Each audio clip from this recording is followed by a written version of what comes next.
শিশুদের যে কোনো ফোড়া, কাটা কিংবা একজিমা জনিত ব্যাকটেরিয়া ইনফেকশনের ক্ষেত্রে কিন্তু খুব ভালো কার্যকরী একটি ক্রিম হচ্ছে ফাসিটিএইচসি।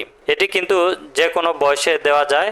এটি বড়দের ক্ষেত্রেও দিতে পারবেন, যাদের ফোড়া, কাটা, একজিমা জনিত ব্যাকটেরিয়া ইনফেকশন হয়েছে সেক্ষেত্রে কিন্তু এই ক্রিমটি ব্যবহার করতে পারবেন। ফাসিটিএইচসি ক্রিমে এটিতে রয়েছে ফাসিটিক অ্যাসিড 2% এবং হাইড্রোকর্টিসন 1%।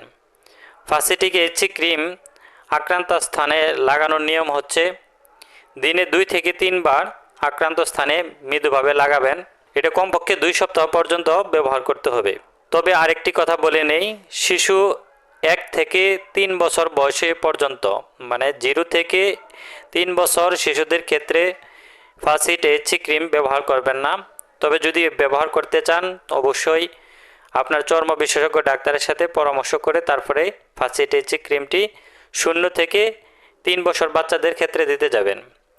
আর বড়রা 3 বছরের উপর থেকে বড় বয়স্ক পর্যন্ত এটি কিন্তু নিরাপদে ব্যবহার করতে পারবেন। তবে যে কোনো ওষুধ ব্যবহারের আগে বা সেবনের আগে অবশ্যই ডাক্তারের সাথে পরামর্শ করে নেওয়া উত্তম। ফাসিটিএইচসি ক্রিম এর পার্শ্ব প্রতিক্রিয়া হতেও পারে আবার নাও হতে পারে, অনেকেরই হতে পারে আবার অনেকের না হতে পারে। যদি আপনার এই ক্রিমটি